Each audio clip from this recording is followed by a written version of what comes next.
దక్షిణాది రాష్ట్రాలంటూ మాట్లాడిన వాళ్ళకి ప్రజలు సరైన గుణపాఠం చెప్పారని కేంద్ర మంత్రి బండి సంజయ్ అన్నారు. రేవంత్ ఎక్కడికి పోయినా ఓటమి చవిచూసి వస్తున్నారన్నారు. రాహుల్ గాంధీ కుర్చీని లాక్కోవాలని రేవంత్ చూస్తున్నారని విమర్శించారు. బంగ్లాదేశ్ వాళ్ళు వచ్చి ఓటు వేస్తామంటే ఊరుకోవాలా అని ప్రశ్నించారు. దీనికి బెంగాల్ ప్రజలు సరైన గుణపాఠం చెప్పారని, మోదీ సర్కార్ను ప్రజలు కోరుకుంటున్నారని బండి సంజయ్ తెలిపారు.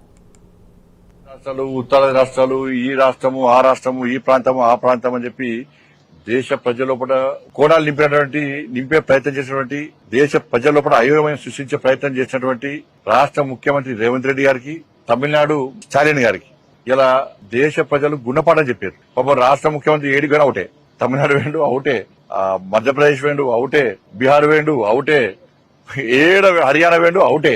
కాబట్టి నేను చెప్తున్నా, ముఖ్యమంత్రి తొందర రాహుల్ గాంధీ కుర్చీలో కూర్చోవాలి బాగా ఆతృత బాగుంది, ఇప్పటికున్నది. తొందరగా రాహుల్ గాంధీకి ఏం తెలియదు, నాకే అన్ని తెలుసు అని చెప్పుకునే ప్రయత్నం ముఖ్యమంత్రి చేస్తున్నాడు.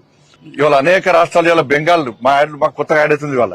ఇట్లా ఇంకా రాబోయే ఎన్నికలు కూడా నరేంద్ర మోడీ గారి నేతృత్వంలోని ఎన్డీఏ ప్రభుత్వాలు ఈ దేశంలో డబుల్ ఇంజన్ సర్కార్ ఏర్పడబోతున్నాయి. అంటే బంగ్లాదేశ్ కూడా వచ్చి ఈ దేశంలో వచ్చి ఓటేసిపోతే ఒప్పుకోవాలా?